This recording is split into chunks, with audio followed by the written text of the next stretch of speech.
what's up? Red Panda Anthem. Red Panda, what's good? All right, let's talk about this situation.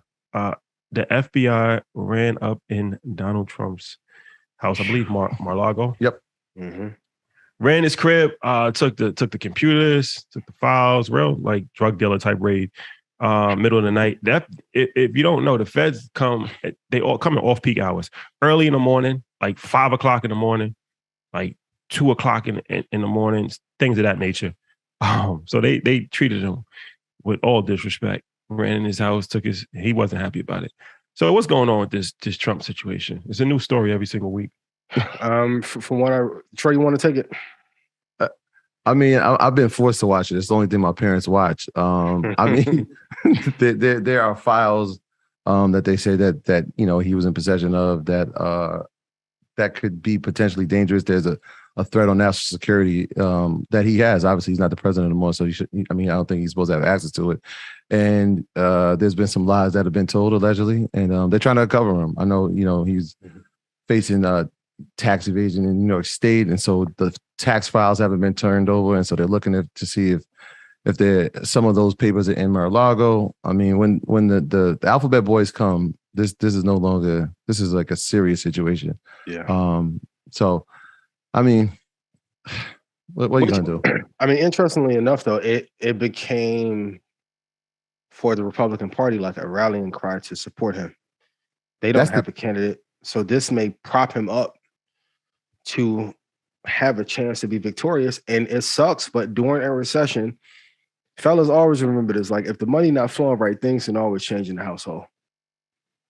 Like, if a president is dropping a ball and not performing well, Biden probably is going to lose. Yeah, and there's a large part of the population that are very upset about this raid. And so I just saw on the news they were saying that the amount of threats on federal agents has increased over the past 2 weeks or the past week or so because they're not happy about this. So I mean, that's stupid. The United States is one thing. One thing you learn about history, yeah, I always study history, is that this goes back from the beginning of time. Nobody's bigger than the government, and not even the government. Not even the government is bigger than the government, and they remind you of that. You can have billions of dollars. You can be the richest person in the world. Nobody's bigger than the government. That's why people are so interested in politics, because ultimately politics runs everything. And we've seen this happen in China. Jack Ma. Jack Ma, yeah, went missing for a few months. Russia. So it's like, you can only push somebody so long. And Trump, he's pushed it. Pushed the envelope for a long time. Mm-hmm. He's disrespected a lot of people. And yeah, it's only so long that you can do that. There's always repercussions for your actions. Yeah. They're going to make an example out of him for sure. Definitely. It's leading up to it. You can see it. The tax situation in New York, the hearings about what happened at Capitol Hill, this situation, they're building up a whole campaign against this situation. And they're going to make an example of him, because I think that the problem was that he felt that he was bigger than the government, even though he is the government, but he's not bigger than the government, because nobody's bigger than the government. You think imprisonment? Possibly. I don't know. That'll be extreme, but they'll humiliate him. It's about humiliating people at a certain level. Sometimes it's not even about putting somebody in jail. It's about public humiliation. So he's going to get humiliated for sure. Shame. Yeah. Shame. Yep. Basically. I mean, especially with having the ego, and that we all know that will hurt a lot more.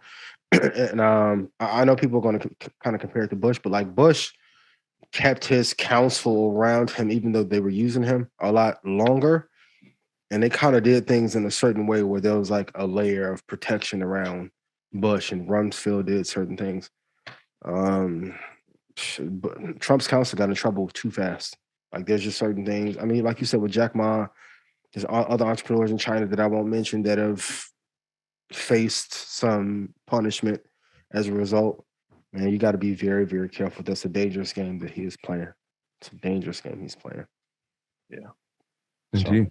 But also, in Ray Dalio's book, signs of civil unrest is a sign of a country that is starting to collapse.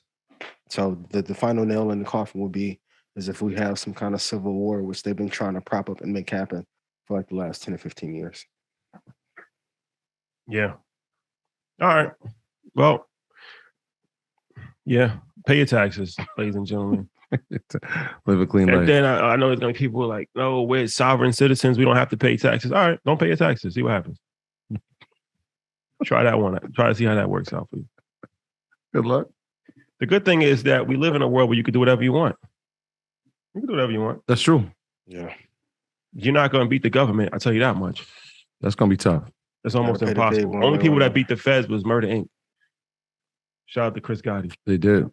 They definitely 98% conviction rate. 98%. But what do I know?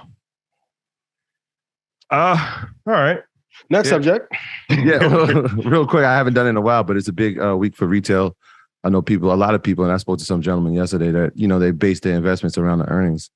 So really quickly, big week for retail. Tomorrow, Walmart will be reporting. Home Depot will be reporting.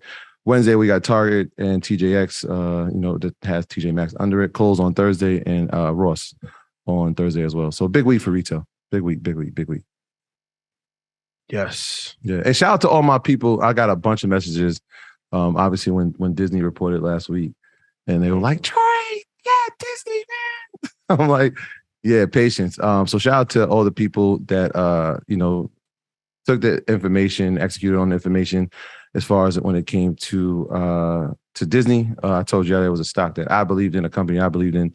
Obviously, they passed Netflix last week for a number of subscribers, and they're building out new models to have revenue. And so they talked about how Disney Plus has done extremely well, but making rated R content and now bringing more audience. They also talked about putting ad services in it as well, and paying a higher price for Disney Plus. And I'm thinking about 6 to 8 months, they have a big decision to make on what they're going to do when it comes to Hulu. I know they own 60% of it, but Comcast does own a percentage of it. And so if they could figure out how they're going to structure that deal with Comcast, now that if they own 100% of Hulu, that can also be integrated inside of Disney Plus. And when we talk about one of the things that these streaming services fight for is live sports. And we know Hulu has live sports. Yeah. And so now Disney Plus now will have live sports. I know they already have ESPN. And so they're working on that as well as another source of revenue. And if you've been watching ESPN and all the subsidiary channels, ESPN Plus and all these, you're starting to notice that they have sports betting on TV. And so the next move, in my eyes, I was like, all right, they're going to figure out a way how to monetize off people sports betting right from their home, right from the channel. So that'll definitely be another way to generate revenue. And it could hurt businesses like DraftKings and Flutter, who has FanDuel under its umbrella. So that's an interesting thing to watch. But these things can happen, especially if you're streaming, right? Like they can control that. They have ESPN. You can just do it from your hand while watching the game. So shout out to everybody that was invested in Disney. And thank you. I got a bunch of messages. Appreciate y'all. So Disney Netflix is in trouble. Disney, before we go to questions, Disney has become the number one paid streaming service. Mm-hmm. So we put a post up about that last week. They own Hulu. 60%, yeah. They own ESPN Plus, and then Disney Plus. Mm-hmm. So they've surpassed Netflix, and they're raising the prices of their subscriptions of all of them. Hulu's price is raising, Disney Plus price is raising, and I think ESPN Plus has already raised its price. I think it's going. Yeah. Yep. They're raising their monthly prices on all of them across the board. Yep. Yeah. So, what does this say about the streaming space? There's only going to be a few that survive. Well, who's going to survive? Who's not going to survive? Is Netflix going to die or not? Netflix will be the first one to die. Netflix will be the first one to die. First to die. The first one. First one off the plane. Netflix will be the first one to die. The first, like out of everybody. So everyone talks about having a moat where it protects you, right? Which is great. But what happens when you have competitors that are circling your castle and now they're attacking you from above, below, and in the middle? So now you have Disney and all their infrastructure. You have Hulu. Not a big player, but makes a significant enough impact. You have Amazon Fire Stick, HBO Plus, Paramount Plus. Netflix does not have enough content. And going back to the SoftBank over leveraging China conversation, if you spend too much capital and don't have a clear risk to return, you're in danger. So they were the leader for a long period of time. Stock went up. And when you drop as much as they have and went from 700 and now they're at 249.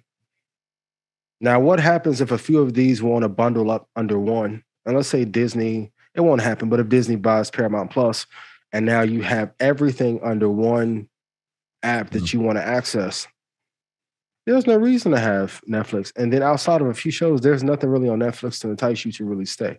Yeah. And they have, so like most people have an average of 4 of these streaming services. And so what you're saying is absolutely true because HBO and Discovery just announced that they're going to combine very shortly. And so that you're starting to see that. You didn't even mention Apple Plus, right? So Apple Plus is a streaming service. And we talked about what the revenue that they have, right? And having $92 billion in the war chest means that we could disperse some capital really to just put out the competition if they wanted to. If they wanted to. And we're leaving out the big one of YouTube. And then YouTube. And we can't say it enough. The thing that YouTube and Google, right, and Disney haven't is built in. The win is already built in. Their audience continues to get younger. Yep. It's just going to continue. Like as more people have kids, more people will be introduced to Disney characters. They're even now producing, like when we talk about original content, like that Marvel studio. Like I just saw a commercial for She-Hulk. I was like, damn, she got her own show. Like, I saw. I didn't even have a comic book, but like they just have so many different characters that they can build. How many Star Wars shows have we seen already? Like it's endless. It really is endless. Look at it like this. If I said, hey, I'm launching a company and my main competitors are Disney, Apple, Google, Paramount, CBS, NBC, ABC, you would be like, Ian, I love you, but you better pick something else. That's Netflix. And what's the thing that killed Blockbuster? It was not innovation. People were still buying those $19 DVDs and popcorn for $6. It was the amount of debt that they have. How much debt does Netflix have? And when the stock falls that much, and people then I always tell you guys, basing your products on price is a mistake because now people are complaining about getting a $100 million show and the $2 increase is making people leave. What? Yeah. Dead in the water. Yeah. It'll be a few years. Somebody just said Stranger Things. I'm like, yeah, Stranger Things is a great show, but the season's over now. And now you got to wait 2.5 years for the next one. Guess what's going to happen in the next 2.5 years? And them kids like 22 now. They got to wait. I think that's what do a reboot. Like 11, 14, 15. Like, them years went by quick.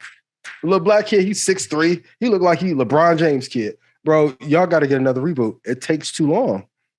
2.5 years. I think the next season they have to mature, so they got to wait 2.5 years for them to grow.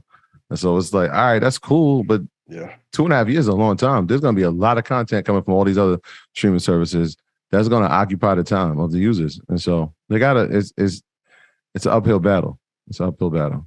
But they, Netflix, they still have room for expansion, right? So like, I know you put the coffin clause on them, but they still have room for expansion from an international standpoint. They're not in all countries throughout the world. So that could happen. They're not going to be in China. Where could they expand to? Africa. Right? So you got to think about original content in that sense. So now people from those countries put their original content. Where are they housing it? That could be a play. So there's room for expansion for them, but it's got to be. They're cleaning up that debt, though. Yeah. This that Red Panda Anthem. Ian, what's up? This that Red Panda Anthem. Red Panda, what's good? Red Panda Anthem. Your boy going up.